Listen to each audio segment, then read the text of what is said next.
മാവേലിക്കരയിൽ ഓട്ടോറിക്ഷ ഇടിച്ച് തെറിപ്പിച്ച സംഭവത്തിൽ ഓട്ടോ സഡൻ ബ്രേക്ക് ഇട്ടതാണ് അപകട കാരണം. സ്വകാര്യ ബസ് ജീവനക്കാരുടെ വിശദീകരണമാണിത്. ബസ്സിൽ നിന്നുള്ള CCTV ദൃശ്യങ്ങളും ജീവനക്കാർ പുറത്തുവിട്ടു. അപകടത്തിൽപ്പെട്ടവരെ ആശുപത്രിയിൽ എത്തിക്കാൻ സഹായിച്ചുവെന്നും ബസ് ജീവനക്കാർ പറയുന്നു. മനീഷ് ആയിഷ മാത്യു വിവരങ്ങളുമായി നമുക്കൊപ്പം ചേരുകയാണ്. മനീഷ്, പറയാം. പിന്നെ മാവേലിക്കര മാങ്കാങ്കുഴിയിലാണ് ഇന്നലെ ഉച്ചയോടുകൂടി ഇത്തരത്തിലൊരു അപകടമുണ്ടാകുന്നത്. ഓട്ടോറിക്ഷയെ ബസ് ഇടിച്ച് തെറിപ്പിക്കുകയായിരുന്നു. ഇതിന് പിന്നാലെ ബസ് നിർത്തിയില്ല എന്ന തരത്തിലാണ് ആദ്യം വാർത്തകൾ വന്നത്. പക്ഷേ ബസ് നിർത്തി എന്നുള്ളതാണ് ഇപ്പോൾ ബസ് ജീവനക്കാർ നൽകുന്ന വിശദീകരണം. അവർ പറയുന്നത് ഇങ്ങനെയാണ്: കനത്ത മഴയായതിനാൽ പെട്ടെന്ന് ബ്രേക്ക് പിടിക്കാൻ സാധിച്ചില്ല. അതിന് മുൻപിൽ പോയ ഓട്ടോ പെട്ടെന്ന് സഡൻ ബ്രേക്ക് ചെയ്യുകയും കൂടി ചെയ്തുകൊണ്ടാണ് വാഹനത്തിൽ തട്ടിയത്.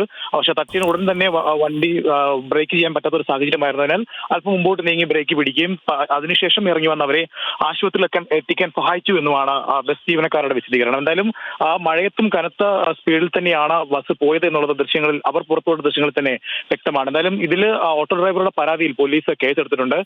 വാഹനം ഇടിച്ചതിന് മാത്രമാണ് നിലവിൽ കേസ് എടുത്തിട്ടുള്ളത്. ബില്ല്